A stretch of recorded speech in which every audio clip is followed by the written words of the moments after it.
Rishi with the two-prong crown. Mentioned this on Saturday. I'm now going to list it.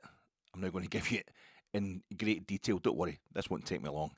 The rumour is persistent that Rangers are terrible domestically. We keep dropping points domestically after a great European performance, getting to the point where people are actually saying that Europe is the problem. Of course, a lot of people are very convinced that Russell Martin is the problem with the 2 points we've got total from our 2 league games so far. But just to run this past you, last season we played 14 European matches. Don't switch off. Don't switch off. This is going to go very, very quickly. We drew 1 each away with Dynamo Kiev in that Champions League third round qualifier first leg. The following Saturday, that was the 6th of August. The following Saturday was the 10th of August, and we beat Motherwell 2-1 at home. Our home temporarily being Hampden in the SPFL. The second leg against Dynamo Kiev, we were hosting that at Hampden. 13th of August, we lost 2-0. The following Saturday, we beat St Johnstone 2-0 at Hampden, our temporary home in the League Cup. The 26th of September, we dropped straight down into the Europa League group stage, as we could do if we have a complete disaster against Victoria Pilsen. If we go out of this round, this midweek, we'll still drop into the Europa League group stage. And last season, we had Malmo in the first match in that new expanded group stage system. In Malmo, beat them 2-0. Fantastic night. That was the 26th of September, Thursday, the 26th of September. On Sunday, the 29th of September, we beat Hibs 1-0 at home in the SPFL. Terrible game. Hibs missed a penalty, but we won. Lyon beat us 4-1 at Ibrox on the 3rd of October. 6th of October, we beat St Johnstone 2-0 at home in the league. And this is at Ibrox by this time. FCSB, they come to Ibrox on the 24th of October in the Europa League group stages. We horse them 4-0.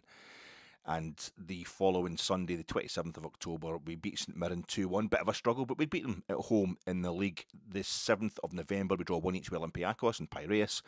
And the 10th of November, the Sunday straight after that, massively impressive draw in Piraeus. We beat Hearts by a single goal to nil in the SPFL at Ibrox. Nice, fantastic. Just a seminal 4-1 win against Nice in the Côte d'Azur on the 28th of November. And the following Sunday, we beat St Johnstone 1-0 at McDermott. It was the own goal by Jason Holt in the SPFL. Spurs go toe-to-toe with Tottenham. The might of Tottenham, all their EPL money. We draw 1 each with them at Ibrox on the Thursday night. And on the following Sunday, 15th of December, we lose the League Cup final on penalties. It's 3 each after extra time and full time. Rangers denied a stonewall penalty during the game itself, and we only lost that match on penalties. Manchester United on the 23rd of January, we lose 2-1 away at Old Trafford really late on. The following Sunday, the 26th, we beat Dundee United 3-1 in the league at Tannadice. The last match in that group stage of the Europa League, we beat Union Saint-Gilloise 2-1 at home. And we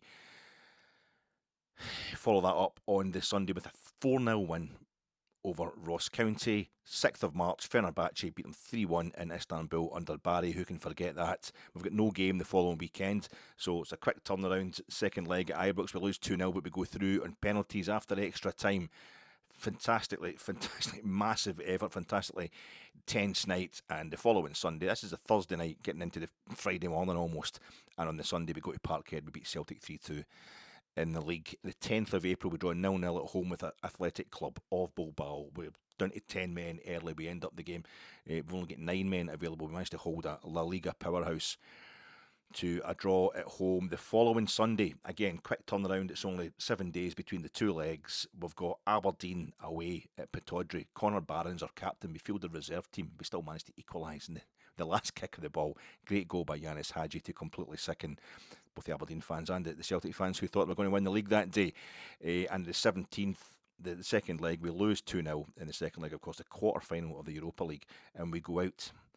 But the following weekend, we don't have a game. There's no game. It's probably going to be the Scottish Cup quarter-finals or semi-finals. Maybe it was an international weekend, but we didn't play the following weekend. So of the 14 games Rangers played in Europe, the weekend after that, we did draw 2 each with St Mirren. But that's because we had a week off, I would imagine.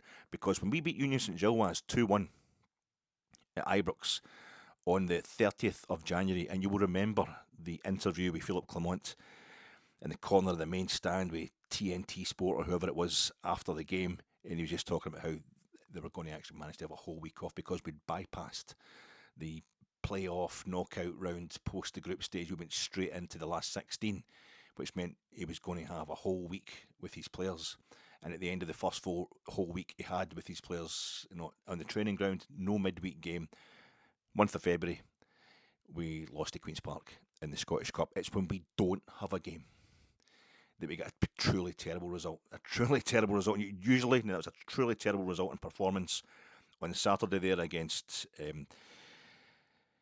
Dundee, just as it was the previous Saturday at tea time against Motherwell at Fir Park after the exertions, mega exertions, away to Panathinaikos in Athens to get into this round of the Champions League knockout, the Champions League qualifiers. But usually what happens is Rangers win. After a European game, the following weekend, we win. That was 1, 2, 3, 4, 5, 6, 7, 8, 10, 14 games last season. We played in European competition and we won 10 of the weekends following those games. 2 of the weekends we weren't playing, and the other 2 we drew at Aberdeen in a game that we put out the reserve team practically to save the best players for the rest players for the game against Athletic Club, the second leg in Bilbao, and the other one we lost on penalties to Celtic. In a game that they should probably have won if the referees had been doing their job properly, if VAR had been doing its job properly. It's not us being in Europe is not the problem, and I find it awful that people were starting to construe that. I'm seeing more and more of it's the same old thing. They're great in Europe, but they're crap domestically. Do not start throwing away what we're doing well. Don't start disavowing the fact that we're doing well in Europe. Don't start seeing that as part of the problem. It's obviously the solution. It's Rangers doing well in a competition. I guarantee you, I tell you right now what's going to happen. I know what's going to happen. We will win the league again. We will win trebles again. We will be domestic powerhouses again, maybe even by the end of this season. But in one of those seasons where we're winning leagues and winning cups again the way we used to, somebody else from Scotland will have a better European season than us. It's probably somebody in green and white hoops. I don't mean the old Ferencváros kit or the temporary Rapid Vienna kit or the Sporting Club de Portugal kit or Hamrum Spartans kit or who else played the green and white, like Shamrock Rovers. I don't mean Bucky Thistle. I'm not talking about them. It's probably going to be Celtic, and I guarantee you that when that happens, it will be all about European football. That will be the only place that any self-respecting club is putting their energy into, and I guarantee you within 5 minutes it will be Rangers supporters starting to grumble at Rangers for having a season where Celtic did better than us in Europe. Because I have lived this. I have been through this. If you're a Rangers supporter of my age or even younger, you will remember the 9 in a row years. Fantastic, phenomenal, great. Winning the league every season for 9 seasons. I mean, can you imagine that? Don't have to imagine it. I lived through it. I had a season ticket through some of it as well. And after about 5 seasons, it just became, well, winning the league's fine, but it doesn't really matter if you're not doing anything in Europe. You've really got to do something in Europe, haven't you? Winning the league's all well and good. Winning the league became a bit of it, but if you're going to win the league consistently every season, what's the point if you don't do anything in Europe? You're just showing yourself up, It was a narrative that's not enemies of Rangers or rivals, let's call them, we're quite happy to go along with, but we bought into it, and people that I hadn't seen in the late 70s and the early 80s when we were utterly crap and nowhere near winning the league, we were suddenly making a big noise about it and lobbying against the club, and the club tried, and it got to the point where I had to try out these EBTs to make sure they could win at home on the cheap, because that was becoming another demand of these motivated, active fan groups. And while also doing well in Europe, trying to win the Champions League and stuff. And we came really close. I mean, we got a goal away from the Champions League final, something I thought I'd never ever see, but we weren't happy. And we pushed, and eventually, yeah. I'm not saying that if you keep insisting Russell Martin's doing a bad job, if you keep saying that it's terrible to have almost 0 shots on goal against Motherwell at Fir Park and Dundee at home, that means you want Rangers to go back into the 4th tier of Scottish football. That's not what I'm saying. But just, for God's sake, savour what we've got. and don't think throwing away what we're achieving is a great way of getting the one thing that we don't have. You know, Carmela Soprano going to see the psychiatrist, psychologist, whatever, counsellor. I think he's a psychiatrist. And because Carmela's a bit of an idiot, but also highly intuitive and, you know, a bit kind of nasty herself in her own particular way, she wants to rely on religion to kind of get her out of what she's doing. She knows Tony has lots of affairs, but more than that, she knows he's a murderer. She knows he's somebody who just wreaks havoc on the world, is an evil, evil man. And she wants kind of absolution. She wants to hide behind, oh, the Catholic Church says, you know, you've got families, everything, it's bad to get divorced and all that. And the guy just says to her, you know, you've got to get that because it's corrupting your children. Maybe too late to save your children, bringing them up in a house like that. You know, this guy's beyond redemption. He's evil. He said, you've got to get out of there. Every day you stay in there, your soul just gets darker and darker. Because it's all 100% true. And he just says to her, one thing you can never say that you haven't been told. One thing you can never say that you haven't been told. One thing anybody unfortunate enough to be listening to this fat man hectoring them when they've had the decency to tune into his pathetic little badly filmed, out of sync, badly lit podcast. One thing you can't say is that I haven't told you how I feel about European competition in this growing, just self-defeating kind of meme almost. That's getting like it's almost getting to the stage where if we beat Plzen tomorrow, Rangers fans will be rioting in the streets. You know, if we make sure we go through this and then we beat Bruges or Salzburg, whoever it is, the following couple of weeks to get ourselves into the group stage, it'll just be, oh well, that says just chuck the league again. Russell Martin says he wants to win the Champions League. I didn't actually think he meant to do it with Rangers, but I would be quite happy to sit and watch a season where we end up finishing maybe, you know, 7th, 8th in the league. Tiny bit of a relegation struggle while winning the Champions League. If it was that straightforward that you could offset one with the other, it'd be fantastic. Beating Aberdeen in the League Cup final on the Sunday, after on the Thursday night going to Spain and winning against Spanish opposition in European competition on Spanish soil for the first time in our history. These are the things we've been doing for years. The following weekend after a European game is not the problem. It's when we don't have football. You know, the winter breaks. We used to go into these winter breaks under Steven Gerrard the first couple of seasons, maybe under Gio and whatever. We're neck and neck with Celtic, maybe even in front of Celtic. We've definitely got the impetus, and we need more games. We need more games and more competitions.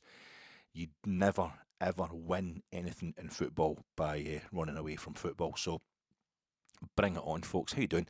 This is your Fatek. Rangers are going to play. We got depressed against Dundee, and we're looking to be kind of please be a bit zen against Plzen. That's the best I can manage when I'm as upset as I am right now. Preview pod coming to you in association with Jersnet. Check out Jersnet last night. It was Craig and it was Alan, and they were unfortunately having to sift through the detritus of Sunday's horrible draw with Dundee. Sorry, Saturday's horrible draw with Dundee. It was Sunday that the podcast was on Jersnet and the flagship show, and they were not happy at all. They didn't miss him. They didn't miss him and hit the wall. They went for it with Russell Martin. Yeah, and I'm also sponsored by Eldritch. The word Eldritch. It's just only an Eldritch screeching hollow, is it? In Robbie Burns' Tam O'Shanter. That's what I thought. I thought it was just an old Scots word, and that was the only place I'd ever hear it until I watched Stranger Things Series 4. Finally got around to watching all of Stranger Things.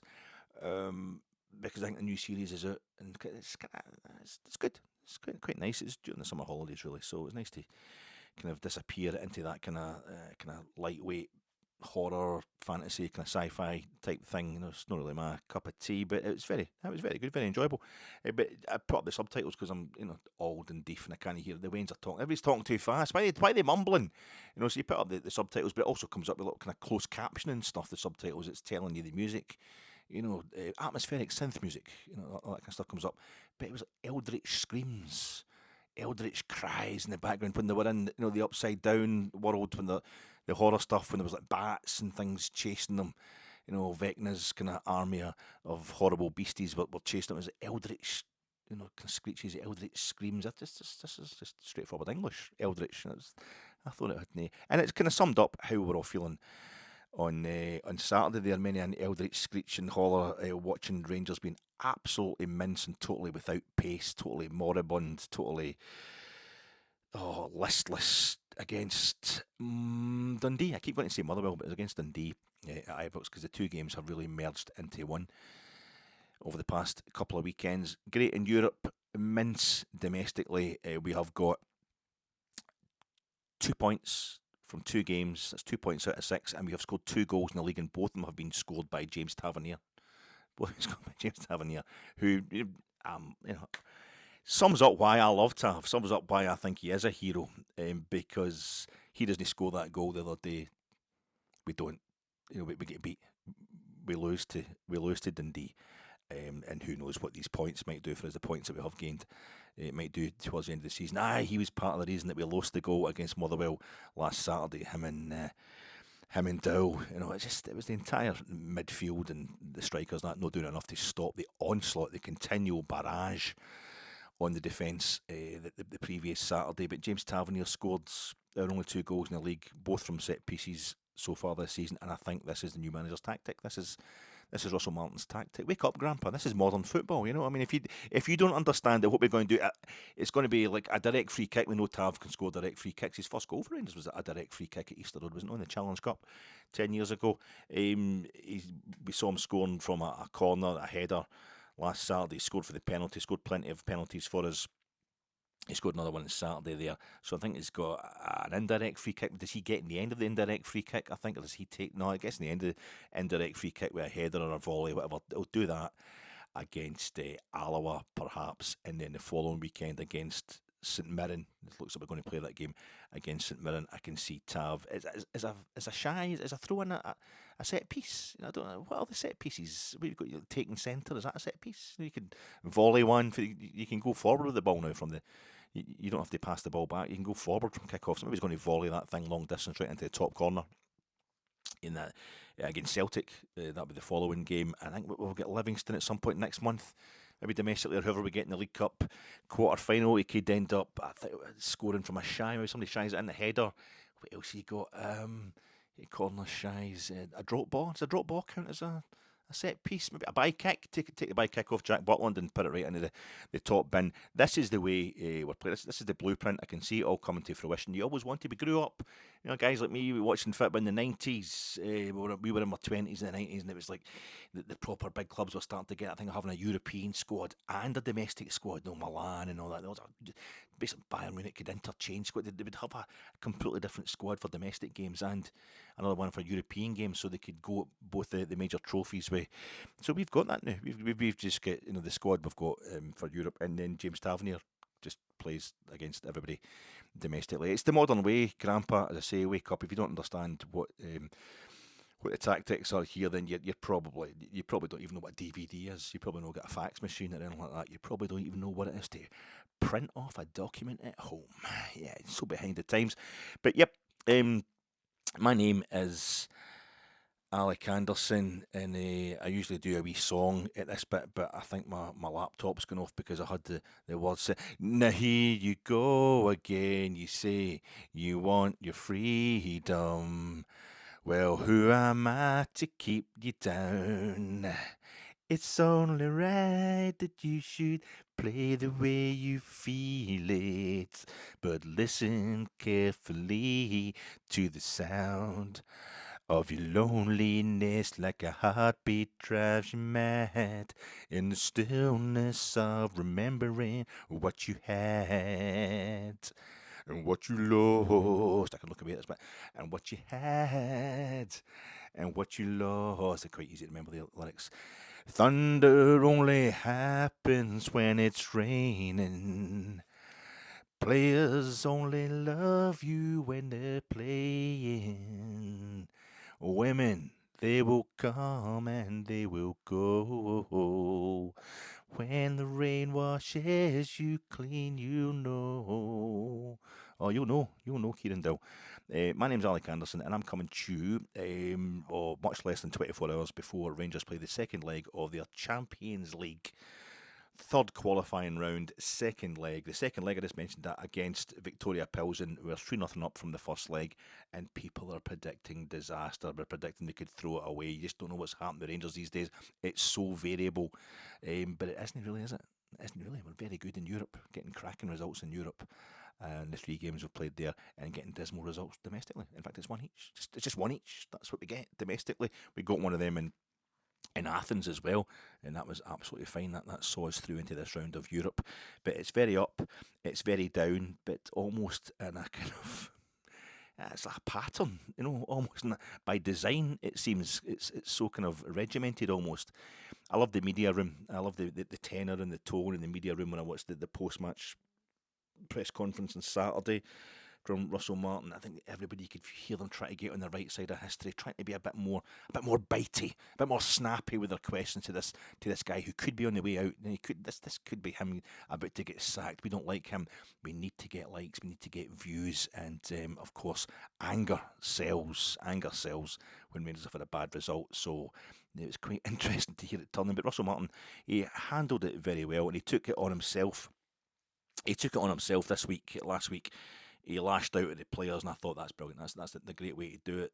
He's been waiting to make his mark. And these players that the Rangers supports have been having major problems with over the last few years, and it's changing players all the time. It's Goldson, Lundstrom, just no trying a leg. The sooner we get rid of Kent, the better. They're all away. They're all gone. Barisic, he has his good moments and that kind of thing, but he's just taking his eye off the ball at Parkhead and all that. It's just no anywhere near. Well, they're all away. They're gone, and they've been gone for a while, and we've got these other players, but they're still part of the problem as well. That's why James Tavernier gets it in the neck, because he's the only guy that's been there for 10 years, and it's just so easy. If James Tavernier had not scored that penalty on Saturday, if he not the balls to step up when he knew he'd be absolutely lambasted, despite the fact that fans have been screaming blue murder because they knew Max Aarons was going to be a better right back. They knew Max Aarons was a great right back. The fact, I was mentioning this in my preview pod on Friday night, the fact Max Aarons couldn't play at left back despite being a full back, always a sign of a certain kind of worry there. Most fullbacks can, they'll rein their game in. Obviously, they can't be as fluid, but they'll know how to cope with playing on their bad foot. And Max Aarons had a couple of absolute howlers against Motherwell playing at left back. But he had to go in at right back, because us that had never watched him play all knew he was going to be a massive. It was just help. That's why we beat Plzen 3-0 at Ibrox, because we played players in the right position. You play players in the right position, that helps. That's a good way of not being able to give the manager any praise and taking it on yourself. If you already hate Russell Martin, and then Max Aarons was absolutely garbage on Saturday. I take no joy in that. It's just about, could we just tone it down a bit and know these things will take time. And there it is, James Tavernier again. Didn't take that personal. Up he comes to take the penalty with a minute of normal time to go and save us a point. But no one will want to talk about that. No one will want to talk about the day that we saved a point against Dundee. Stephen Presley, who looks more and more like the farmer in Detectorists, who does, you think his dogs are imaginary. He just keeps saying, right, boys, wait, whoop, and there's no dogs there. He's got the leads and all that, but you don't, the cranky farmer who lets them detector on his land. He looked a bit, it's a big hair off between him and Russell Martin, but Stephen, he's going in taking it slightly scary looking, but a great day for them. But no one's going to want to celebrate that. No one's going to want to remember that. But it would have been so much more humiliating, and that's why I love James Tavernier. It's not an ambition for Rangers. It's not that we don't want to think about that. But there's so many people out there who only seem to want to support Rangers if Rangers are winning. Supporting is supporting, sticking by your team, and people who stop the shit being even shitter in the shit days are much more heroic in my mind than Brian Laudrups and Paul Gascoigne's, who come mincing in there when we've got plenty of money and we're already well ahead of the game domestically, and they can just pick up wee trophies here and there and a bit of easy hero status, playing at a level that is well below them. And when they come into the Champions League, they were generally crap. Oh, great goal! That was a great goal against Stoy Bucharest. I was there that night, Gaza. But yes, that's why Tav's a hero to me. It was a kind of demonstrate. It was a wee cameo there, a wee diorama of what he does, of why I love him on Saturday there. But it's no being good. I was watching them, and it was just clear they'd started terribly. They couldn't get going at all. Andrew, we don't tolerate losers in this family. You've got to be number one. Your intensity's for shit. Win, win, win. That's it. That's my line for the breakfast. That's me impersonating Emilio Estevez. As the best I can remember it in the Breakfast Club. Simple Minds. Hey, hey, hey, hey. Massive hit. So don't worry about it. So they didn't write it. Their biggest hit in the States and Canada, but they didn't write it, and they rejected the song. It was written by somebody else altogether, and but they didn't want to do it. Simple Minds, because they couldn't recognise a hit if it hit them in the face. But eventually Chrissy Hind stepped in to tell her husband, boyfriend, whatever they were at that point in time, Jim Kerr, I know you better get that. You better get that recorded. Aye, but your intensity's for shit. Your intensity's for shit. And that's what I keep thinking a lot of the times about Rangers, not just under Russell Martin, but so many of these kind of games. I totally get it. I'm not trying to deny the fact that we're awful in so many of these run-of-the-mill, quote-unquote, league games that we're supposed to be winning at a canter. But intensity's for shit. Win, win, win, and don't think about the psychological repercussions for you or your victim, or how you'll be regarded in later life if you jump somebody in the shower and tape their buttocks together. Do you want to be that guy?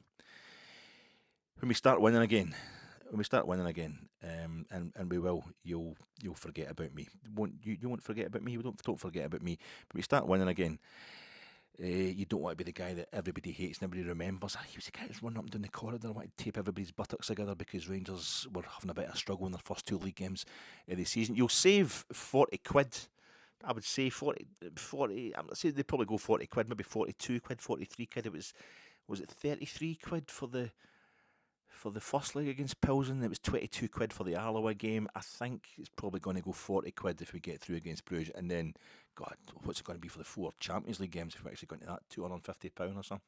So, although we will drop into the group stage, so you're probably going to save a bit, I don't know, about £150 altogether if Victoria Plzen overturn this 3-goal lead, and then they'd probably take it to penalties and beat us in penalties, but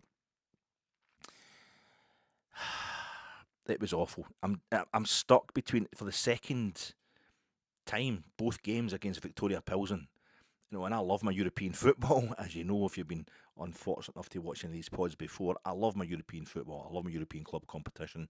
I can go on and on and on about foreign clubs, basically, such as NFL. I say NFL. But that's not what I've been thinking about going into these games against Victoria Plzen. They've both been about Russell Martin. Both these games, it was the massive. It wasn't an outburst they had after the game against Motherwell. It was a controlled explosion, but it put himself under real pressure.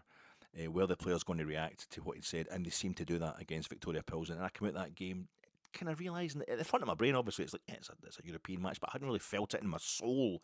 The concentration was all on Russell Martin. Just another indicator, more evidence of how spoiled we are over the last 7 or 8 years with Rangers in Europe. You can take a third qualifying round game against Czech opposition, not for granted, but you can get distracted by the manager, by domestic stuff, really. And it's the same again, because we've had the same result again, this time at Ibrox, albeit a great recovery towards the end with 10 men, almost pulled it off, almost won the game. It's too little, far too late. Again, we're thinking about Russell Martin. How the player's going to react to him having to change politically? A bit of a volte-face in the space of 7 days. I don't know if he's lost any credibility in that dressing room, but having to bring on the very players that he was calling out, the players that he was dropping for the Plzen home game, having to bring them on to save the day. And they couldn't save the day because 2 points drop was still a humiliation for Rangers on Saturday, but having to call on them and them coming on and upping the ante, certainly upping the pace, and we played a lot better with 10 men, with Raskin and Tav and Kieron Dowell, as we said, on the pitch than we did with all the new boys, 6 new boys in that starting 11. Same starting 11 as we put out against Plzen, 6 new boys in the starting 11 against Dundee on Saturday, and it was awful. They just didn't get going at all. When I was a kid, when I was young, had no sense. But instead of buying a flute for 50p, what I would do is I'd sneak through the living room. Mum and Dad were having parties. My mum was like 18 when she had me. My dad was 20. So by the time I'm like 5, 6, and memories are starting, I can remember, everybody just in their mid-20s. And my dad had like 4 sisters, and they all had husbands or boyfriends, that were about to become their husbands. My mum, well, she had 2 sisters, but one died tragically early. I just remember her no more.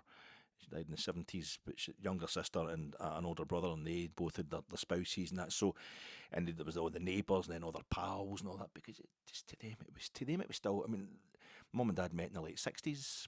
Everybody. The way I think about it, I do these podcasts. I'm always talking about the 90s, as if it was yesterday. That's like 30 odd years ago. So the 60s had just been like 6 or 7 years previously. Everybody's still living that, and the 70s are in full blast. So Mum and Dad would have all these parties. Everybody was young, and they were young, having come out of the 70s as teenagers, early 20s, and now they're getting into the kind of maturity in the 70s, when things were still pretty funky. Lots of parties. Just a really great buzz about the place. A really great buzz about the place when I was a kid, at weekends and what have you. And I loved it. I absolutely loved it. And my wee sister, she loved it as well. We'd creep out our bed, get through, and get in the bed. And once everybody had a few drinks, once Mum and Dad had a few drinks, they would let us stay up. But early, sometimes we'd be up when everybody was arriving for various parties. And we'd get taken to other people's houses like during the week and all that. And as we got a bit older, you get taken to other houses. Now, I just had this thing, I don't know what it was. As a kid, you're really instinctively conscious of class and material stuff. And Mum and Dad had, kind of nothing when they started out together in their teens, basically. And then I came along, and they had to start working to, the guilt was there. They certainly let me know that I'd ruined their life. I'm not joking. But my dad, being an engineer with a GPO, as it was back then, years later it became British Telecom.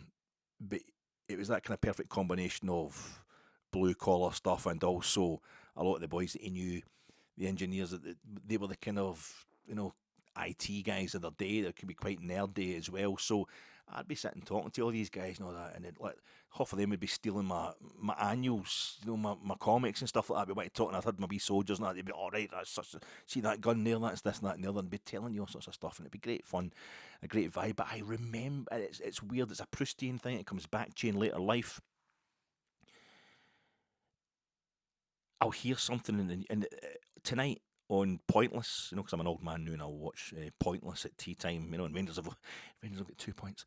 It was at the final, the guys that get through to the last round, the questions were about Fleetwood Mac, Fleetwood Mac albums in the UK top 40 and singles in the top 40, and so I'm sitting there listening to all the ones. I didn't win, although one of the ones that did was actually Pointless. Need Your Love So Bad. I used to listen to that because when I get into my 20s, I get into the early Fleetwood Mac, before there was any ladies involved, before Peter Green dropped the acid and went on that horrendous trip from which he never come back. And I thought they were absolutely fantastic, but I didn't know Rumours come out 2 months before I went to my first Rangers game. And I didn't know about Rumours probably until the 90s. But I remember listening to Rumours for the first time and then going, oh my God, somebody sold me somebody sold me a Duff cassette here through Woolies, because it just cut into, that's the Formula One. That's Murray Walker, that's the Formula One theme tune, BBC Formula One coverage. What the fuck is... I didn't realise that the chain, at the start of the Formula One coverage, the theme tune was the chain, the song, the Fleetwood Mac song. And then you get to hear it differently as you listen to it a few more times, and it was absolutely phenomenal. But Rumours has this amazing effect on me, was it takes me back to, there was people that my mum and dad knew and what have you, and there's some family and also friends and that.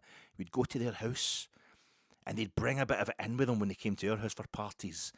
It was that kind of shag pile carpet, and wearing a bit of leather trousers as a bloke, and it was all, it was very heterosexual. We talked about that in a previous pod. And a wee bit, I was like, why these folk get laces in their shirts and things like that? Wee bit of waistcoat going on, bit of flare, and the trousers, bit of Cuban heel, that kind of thing. And I remember all that as being really comforting and really exciting. And the folk, they were on their mid-20s, these people. And it was that, it's a feeling of real comfort. It's that kind of pristine thing. It's like a comfort blanket. And I'll see things in the telly like, The History Man. The History Man, it's a fantastic book, but I first came aware of it watching the TV dramatisation of it. Eventually I got the book and then I got the DVD, and the guy, he died the day I watched the last episode on DVD. Anthony Sher, it's the actor, the main man playing the History Man. It's phenomenal. But it's a phenomenal coincidence, so it's horrendous. But that was an absolutely shattering coincidence, unbelievable. I still remember that. But the thing about the History Man was, again, it's that 60s, 70s time, the red brick universities and the social contract still in full effect. And there's folk abusing it, obviously, but there was this feeling of comfort and warmth and stability that you would be looked after, and everybody would look after you as well. The government, everyone, the BBC, stuff like that. It was tremendous, and I love that vibe because we would go to places. My mum had pals that had these cool wee flats in old Victorian sandstone villas and things like that. They'd have a wee flat cut out, and it was a big corner. So we had the super modernist. It was kind of council house. At first, it was a cottage flat, but it was all part of the kind of. You see the same stuff in Kirkcaldy and all that. It's these kind of Newtown type bills, even though it was in Ardrossan, and it was great. It was absolutely. I think back on it, it was social engineering at its best in the whole community that it set up. But you would go to these wee houses. Old houses now, and I just feel there's a bit more class about them. It's only when I got older and I started seeing things. The main thing was reruns of what do you call it? Tales of the Unexpected. No, Tales of the Unexpected used to be on STV on a Saturday night, and it wasn't like, I used to sit and love that and love watching this. It was, a lot of them are rubbish, but it's that classic 70s thing. They took the piss out of it in an episode of Inside Number 9. So, actually, the most brutal ending, the most genuinely disturbing ending in any episode of Inside Number 9. Is it Inside Number 9? The Boys League of Gentlemen. And they did one, it was like Rula Lenska's in it. It was a kind of Christmas special, but it was how things were overlit. These studio dramatisations that were shot in the 70s, early 80s were totally overlit, really bright. I find things like that, watching stuff like that, incredibly comforting. It's a real kind of, eating the taste of the Madeleines type experience. It was absolutely fantastic, and I realised it was because of that. If it's things that was a kind of middle class background, if there's wicker chairs and glass, kind of smoky glass coffee tables or dining room tables, and those kind of light fittings that come down and you could sit them in your head. When you're a kid, we had one in our living room that's actually like a space helmet type scenario, Star Trek or something like that. We used to play with my sister and I. That kind of stuff, I find it all incredibly comforting, and it's not. I think Rumours, the album Rumours, is just so middle class in a way that when things at home are a bit wild at times. Middle class. I mean, it's folk would have all this stuff, would still be having terrible times on a personal level and kids and all that. But I saw it as that's what you have to get to. You just have to get to that level of comfort where you can have a drink in the house and I mean, you don't have to go to the pub and all that. I don't know what it is. It's a really weird thing to explain, difficult thing to explain, but it's incredibly comforting.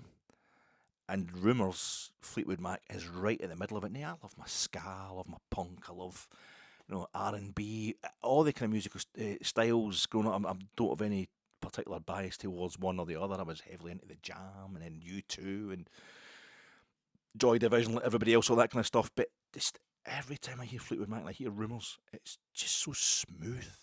It's so smooth, but not like Coldplay smooth, but just boring. It just touches you and makes you feel so warm inside. It's like, just luxuriating on a beanbag on a shag pile carpet with a warm glass of Courvoisier and your leather trousers, and you've got your wee, waistcoat on and stuff like that. But it's just, and that feeling of comfort, that feeling of shag pile carpet, is what we have just now with these new owners, with Andrew Kavanagh, with Parag Marath. The money is there, even if Russell Martin mucks up, and it's the opportunity is there. Look, throw away this tie tonight. It'll be by the time you see this. Throw away this tie tonight, Tuesday night, against Plzen from a 3-0 advantage from the first leg would be an absolute disaster for him. And fail to beat Alloa, who is everybody's keen to point out just now, starting with myself on Saturday, they beat Dundee in the League Cup. Alloa, and a cup.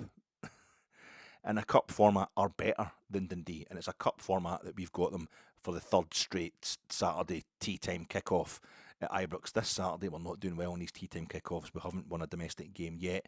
If we were to go out to that's then we're getting into sacking territory, probably, even for the famously patient Marath and Kavanagh game plan. But I feel as if it doesn't really bother me. It's like when you used to spill a bottle of baby shit, you get the wee baby sham bottles, and maybe my sister and my cousins would turn up, and other folks' kids would turn up and run about carrying on while all the adults were getting gished and listening to their various Fleetwood Mac LPs and things in the living room. I would spraying the stuff out each other, but the walls were all painted because there was no wallpaper and that. It was everything was cleanable, really. Everything was just easily wiped off, easily wiped down. It wasn't a problem because we were all looked after. Everything was taken care of, and I feel that just now it's not going to be like that forever. They will leave us. Marath and Kavanagh, they will sell us, they will try to make a profit, but I don't get the utter hysteria, the vaulting kind of, not only a desperation to slate. I mean, Kieron Dowell is coming on the park and is getting booed onto the park. And people saying quite rightly they were booing the fact that his name gets announced in the tannoy, and that's like, right, this is, what do you think of this substitution? So everybody goes, boo, we hate it. But Kieron Dowell doesn't know that. Kieron Dowell thinks they fucking hate me. And he's getting played out of position, Kieron Dowell. A bit more like his position, as the manager was saying, as the head coach was saying on Saturday. But they've been playing him. He's been getting played out of position, and I know he gets paid by Rangers. He's not doing us a favour. He wasn't there for 6 months of last season. He was injured for a lot of his previous Rangers career, and he's come in and been played out of position because there was nobody. You'll have a suggestion. Other people will have suggestions as who could have gone and played wide right instead of Kieron Dowell, but they weren't there. Kieron Dowell's as good as anybody else. We hadn't signed Ant-Man yet. We hadn't signed Oliver Ant-Man, and it's almost like he's been getting abuse. Boo! You're a shit director of football, Kieron Dowell. What have you not signed a replacement for yourself? Because it's not his job. It's not his job to play wide right either, up front. It is. You've got to play whatever you're told. But I think he was doing a semi-decent job. When you remember, he's not supposed to play that. He's played these games against Panathinaikos that have got us into this round. In Europe, yeah, he played against Motherwell, who made an absolute nightmare. Played against Dundee, he come on when his replacements were having, a bit of a nightmare as well. We're losing and we're down to 10 men. But we should get Jack Grealish, shouldn't we? We should get Jack Grealish, get him in, because he's got this. He shouldn't have gone to Everton. He should have came to us, because Davy Moyes, good head of hair for a man of his age, especially a Scottish man of his age. Basically an ex-ginger like myself. Mine's just gone, but Davy Moyes has hung on to that. But he's been playing with old baldy shaved heads. Guardiola, he could come to a club where he's got a head coach who understands his hair situation. He could go toe to toe him, or head to head with him, or lock to lock with him in the hair front. Could our 39-and-a-half-year-old head coach Russell Martin? So I think we should have come up with. But that was just a wee break from the seriousness of there. The tension was always going to be there. I feel as if there's a level of hatred there, and it's only a certain section of the support. But because they're so loud, we feel as if it's the whole support.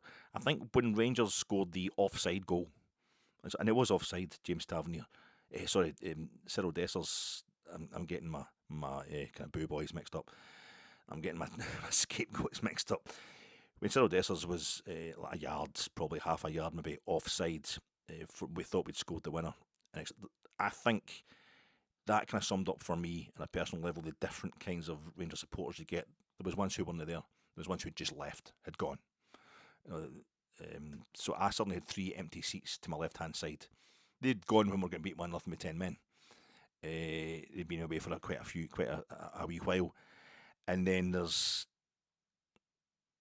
we scored that goal, when that goal went in, I kind of just instinctively walked up and down the 3 empty seats towards the aisle, when I kind of, should I be running down onto the pitch? What's going on here? This is kind of, I thought it's a goal, but I couldn't quite believe it. I hadn't thought about the offside. I hadn't spotted it was offside, and I was right in line with it, but just your brain was frazzled with everything that was going on that day. everything was going on Saturday, and the people behind me were kind of good part, lovely people. You say hello to and what have you. You've been sitting together for years, and they're kind of slap me in the back and just, I'm kind of, saying to them, aye. And then my really good pals that I've been sitting with for years, they're grabbing me and hugging me and all that. And there's two boys in front of us who are heavy duty, just solid, loyal, proper Rangers supporters. They're there all the time. They've been there longer in that section, the main stand, than I've been there. And so is everybody around there. It's all heavy duty, proper blue noses. And they just kind of turned around, and they weren't celebrating, and they just turned around and said, "It's not even that close. It's offside." And I was like, and straight away it was offside. VAR called it, but I think in there you get the different levels. I was more a kind of, I don't know. I think it's a goal. I want it to be a goal, and the players are celebrating right in front of me. No, Desser's not celebrating right in front of me. My bit of the main stand. It's like you just want to, just go for it. You want to totally indulge, but something was holding me back. Whereas there's people running about me who were just like, "That's it. It's a goal." Whatever. The people who weren't believing, they were gone. They had left. They were nowhere to be seen. And then there's the boys in front of us who are like, "No, we're going to be here to the end. We're going to support the team." Just don't think that was a goal, to be honest with you, because I'm still seeing everything clearly. There's different but I think the real tension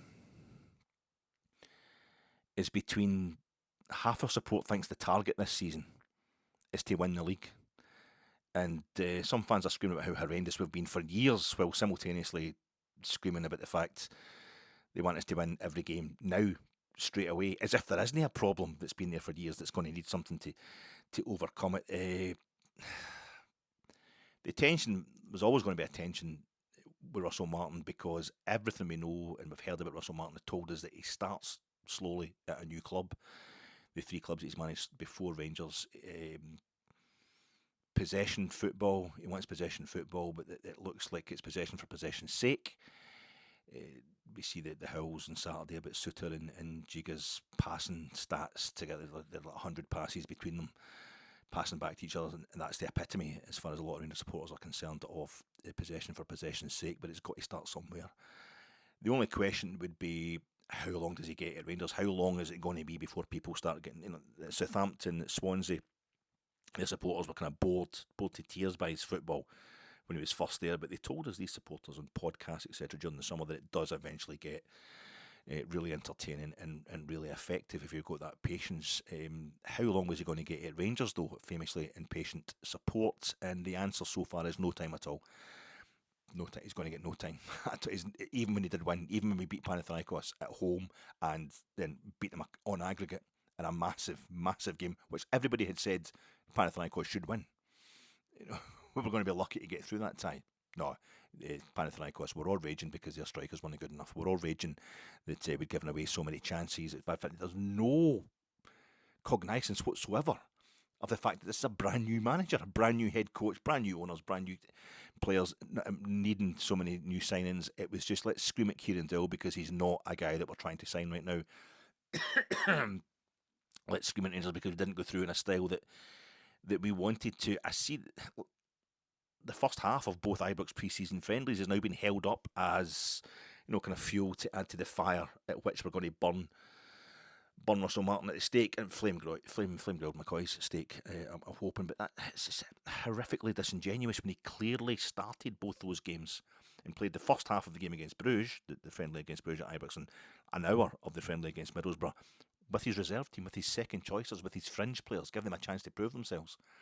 But they singularly failed to take most of them, so he's now it's much easier for him to say, right, you're not in the first team group and you're up for sale. But to throw those in as evidence that this man, they'll always start games slowly. If we throw away a 3-goal lead in Tuesday's second leg, and we end up getting out of the League Cup to Alloa, even if it had been seamless up until tomorrow night, and tomorrow night goes wrong against Plzen, then even my belief in the American owners. I mean, remember how we celebrated the Americans taking over? That was a big win for Rangers. That was the marathon. That marathon, Kavanagh just don't do losing. That was my belief. These guys have that amount of money. They just don't do losing. Not in the long term anyway. And they do winning, Leeds fans have told us, by losing in the short term, which is all that's happening just now.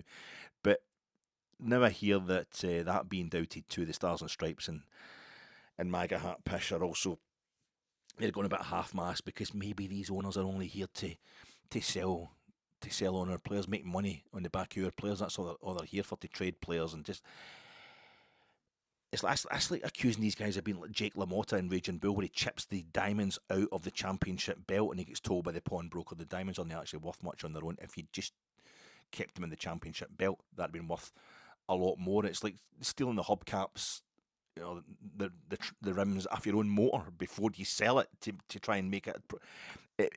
These guys, the best way to sell players, the best way to make money from Rangers and sell players, is to have these players in the most pristine upmarket shop window possible, on the best street possible, in the Champions League group stages, and winning, doing well in those group stages. There, Kavanagh and Marath want to win.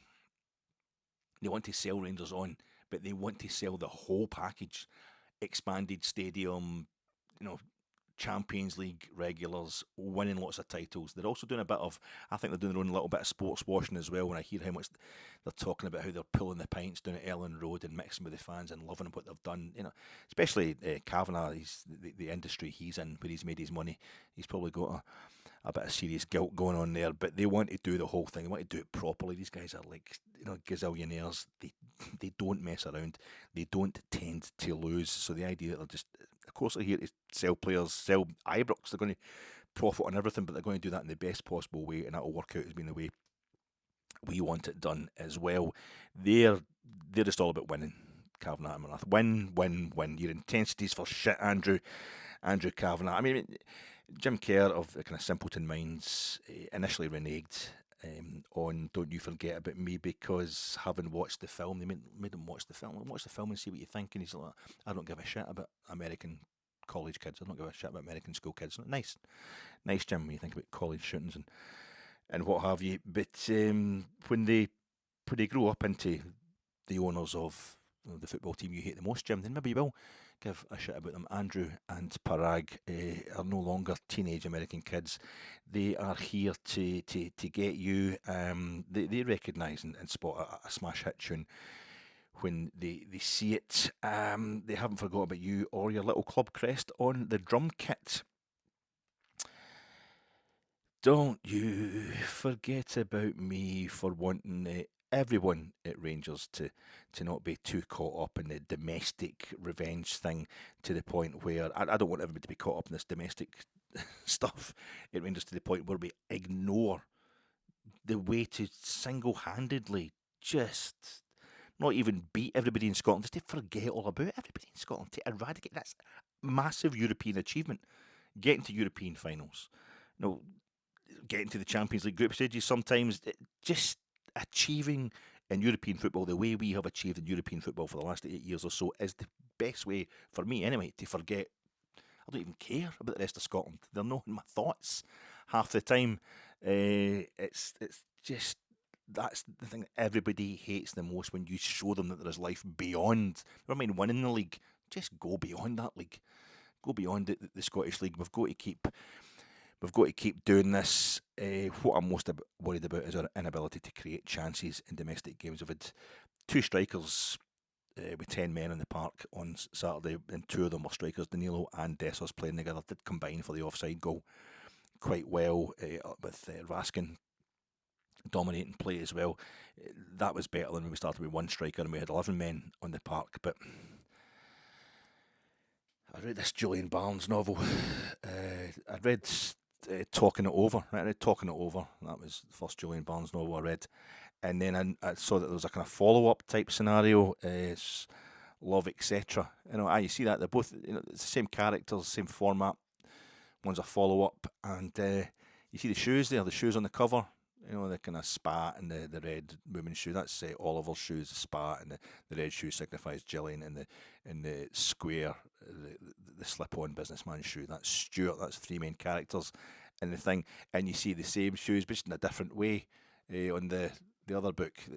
That's the slip-on shoes up at the top, the red shoe, and the spat is on the back. And I thought, when I saw that was Talking It Over, and then I saw Love, etc., I was trying to find. I knew there was a follow-up. I tried to find, eventually I had to go with make your employees piss in bottles while you rent Venice. I had to go Amazon to get a hold of it. And I thought, well, it's going to look great on the shelf because I don't really care about reading these books. It's just all about what they look like on the shelf, as far as I'm concerned. When I have my middle class visitors round to the house, and I'm living at large, like the history man and my mum and dad in the shag pile carpet library. But they're different sizes. It's difficult to show this with one hand. I didn't realise that's difficult.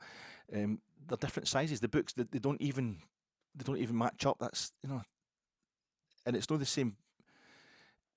I thought the shoes would match, but they don't. It's the same shoes, but I thought the pictures would overlap in a beautiful way, but no, they don't. You get that with some kind of collections of books. There's one big picture that goes right across all the spines of the books, and that it's not that at all.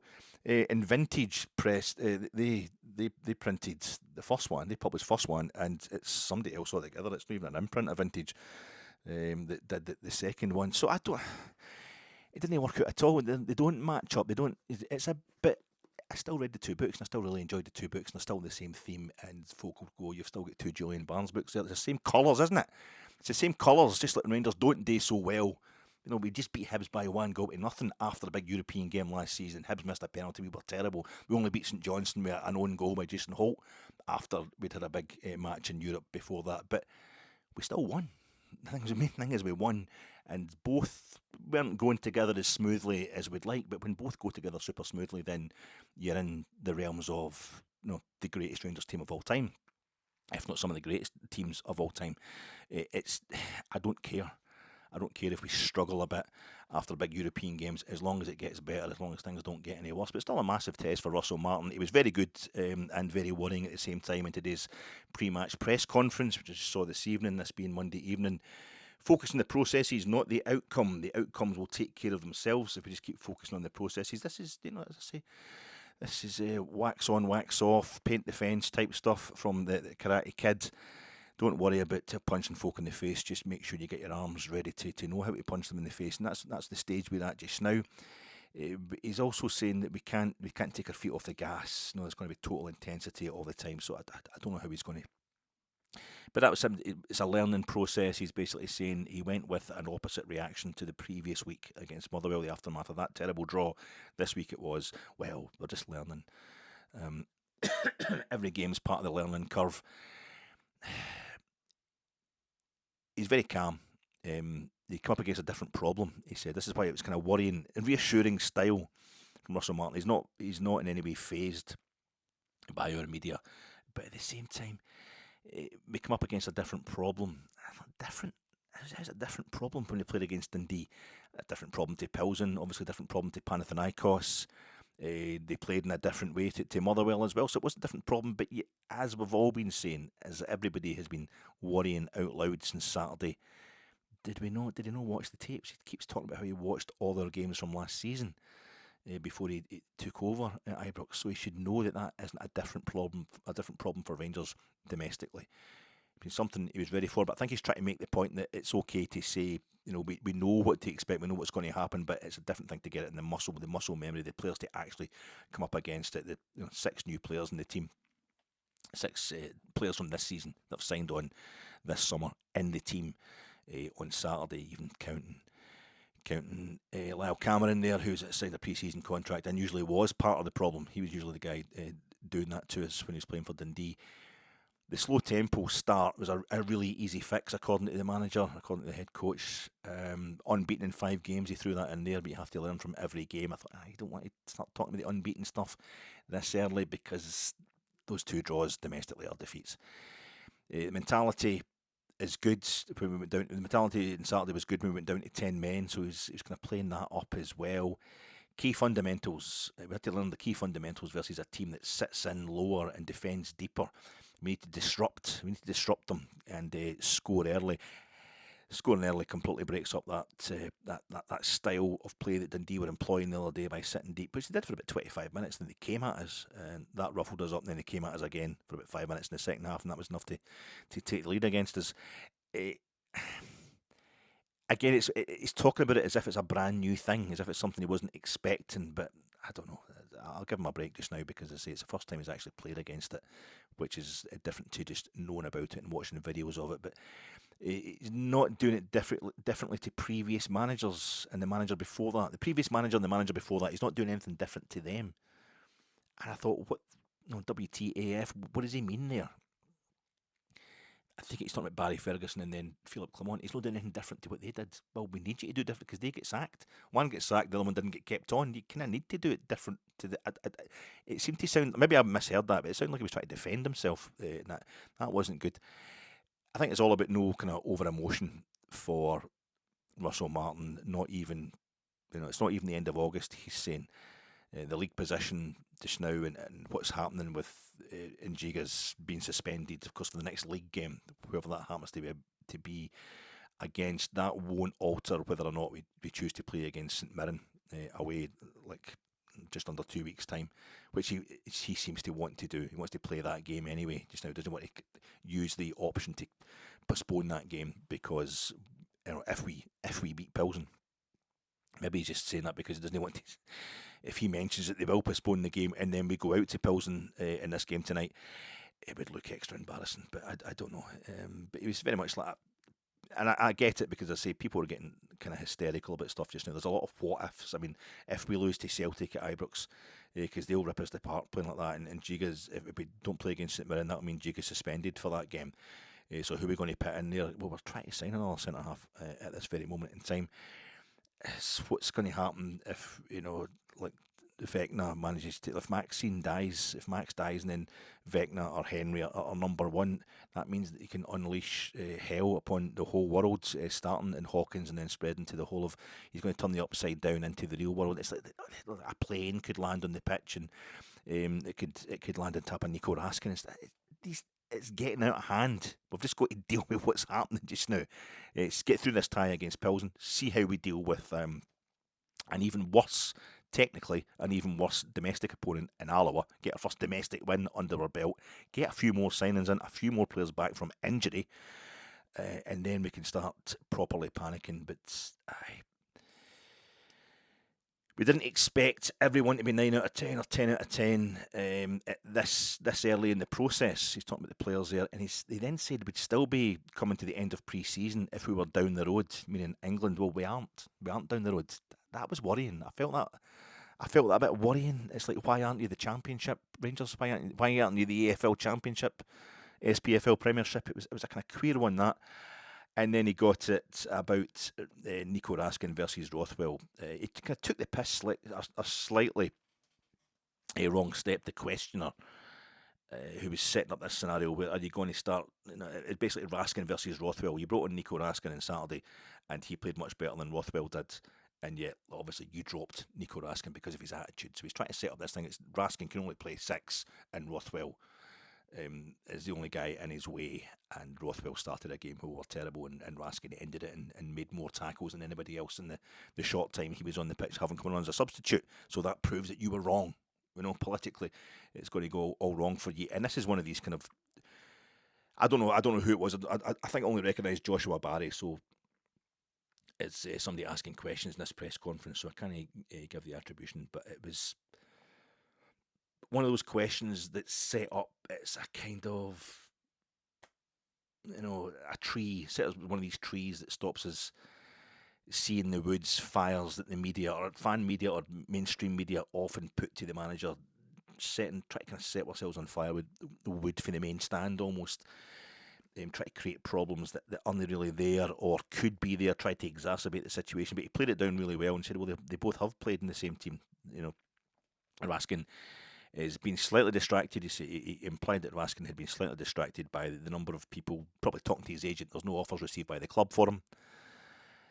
He is asking him to do something different this season. He said, Russell Martin, and he was sensational on Saturday, and he needs to live there all the time, though, being sensational, full-on application from Nico Raskin. He needs to live there all the time, which is true. Nico Raskin, great runs of form last season and became the best player on the park for us, but he wasn't. I still think Czerny was our best player last season because he was regularly given it 7 to 9 out of 10 every game.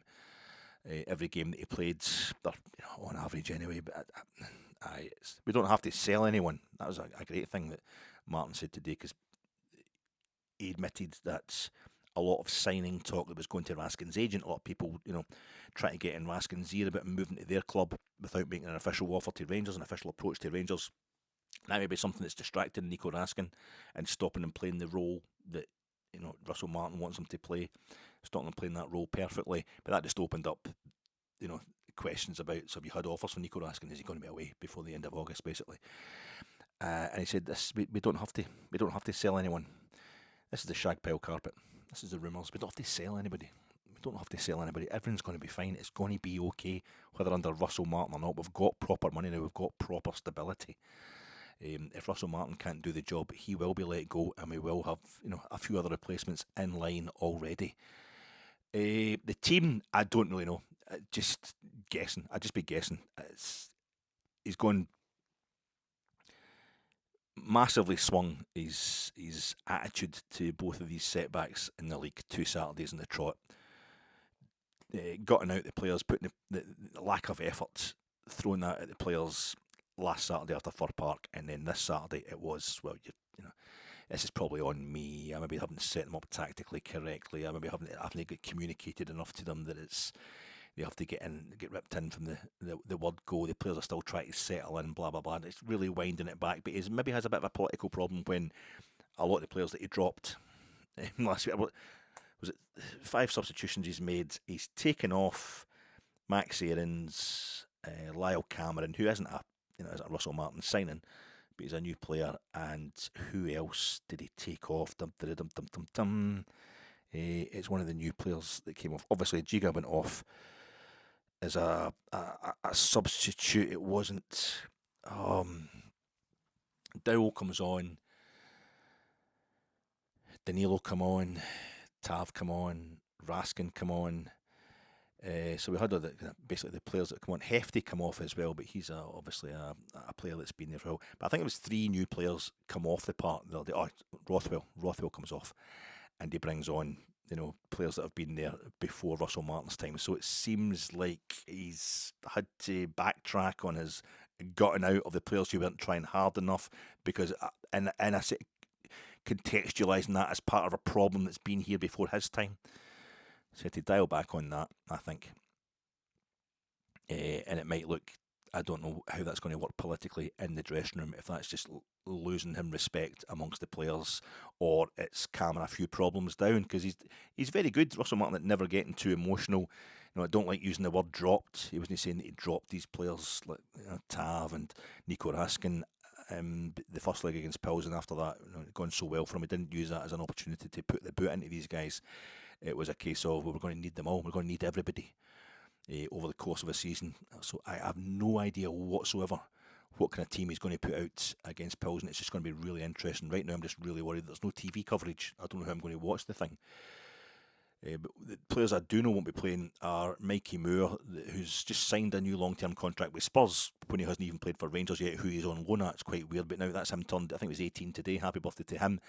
He's definitely going to be playing against, he's available to play against Alloa, as will be Thelo Asgard and Hamza Igaman. But I think they're both out of the squad because they weren't fit in time for the Plzen game. So none of those 3 will be playing against Plzen, but they'll be ready for the Alloa game. So maybe limits his choices, but I'm not going to even guess at the starting 11. I don't think it's going to be that different from the starting 11 of our last 2 games, and that means Dundee and the Plzen home leg. But the big interesting one will be Nico Raskin, I think, because for me, I think there's been rumours, and I think Joe Rothwell is tiring. He's not 100% fit. He's just fitted right in, because he's almost like the manager on the pitch, because he knows the Russell Martin system. He played for him at Southampton, so he knows what Russell Martin wants on the pitch, how the whole thing's set up. And I think Martin would be really keen in his early stages of trying to imprint his tactical blueprint. He's really keen to have Rothwell on the pitch, helping him do that by setting that kind of shape, if not necessarily the tempo. But maybe we've got to the point now where that's no longer necessary, and I'd be quite interested to see who starts. Raskin, Rothwell, a funny feeling it might end up being both of them. But it's going to be interesting. Plzen, they'll have somebody back from suspension. I know that for a fact. They drew 1 each, same as ourselves. They drew one each with a team from the bottom half of the league. Slovako Ureska, they drew one each with them at the weekend, and they're in the same situation. They're 8th in a 16-team league, while I think we're 6th. I think we're mid-table in a 12-team league. Szymon Marciniak, who refereed the 2022 World Cup final between France and Argentina, he will be the referee tomorrow. But Clement Turpin, the first leg, he was the referee at the 2022 Champions League final. So the next game down is going to be the 2022 Europa League final. I don't know if that's a good omen. It means we're heading into the Europa League, we're going to get put out, or if it just means we're back in the big time. We're going to head for the Champions League final. I don't know, but it's don't you forget about me. It's going to be. I just want to see him continue to quell these fires and the kind of hysteria that's going on around the club. And he's going to have to win. He's going to have to win to do that. I would take Rangers to win 2-1 in this game. I think we'll maybe even go a goal down, get a bit of a panic going. And you would like to think that Plzen haven't to come at us. They're going to have to open out and seriously come at us. The one thing I would say is we cannot afford to start slow if they're going to do that. If they're going to do that, they'll have to come at us straight away, you would imagine. I can't see them being too patient about it. And you would hope with Gassama and Ant-Man suddenly getting space. They had space at various times on Saturday, but it was at the opposite side of the pitch from where the ball was. We just couldn't move that ball at all. Dundee were just shifting it from one side to the other and totally smothering anybody who had the ball for Rangers, and we couldn't seem to play out of that. But there's only so many massive rockets and reactions you can have. I get that. To bad performances when you're just before you realise there's just a whole lot of bad performances. But I think we really are in early days. We really are in the early days with the Russell Martin reign. I hope it gets the time that it needs. I think the big tension you have is a lot of Rangers supporters are expecting us to win the league this season. I wasn't. I was just expecting us to really improve. If we could win the league, that'd be a bonus. You just want to see massive improvement. We will keep talking about this great in Europe but terrible against smaller teams in the league as if it's an ongoing problem, as I say. Well, ongoing problems take a lot of changing, and sometimes they go backward before you can go forward. I know I've been saying that's a lot over the last 3 or 4 years with the various managers we had. Gio joined us mid-season and was fantastic at the start. Michael Beale joined us mid-season and was fantastic at the start.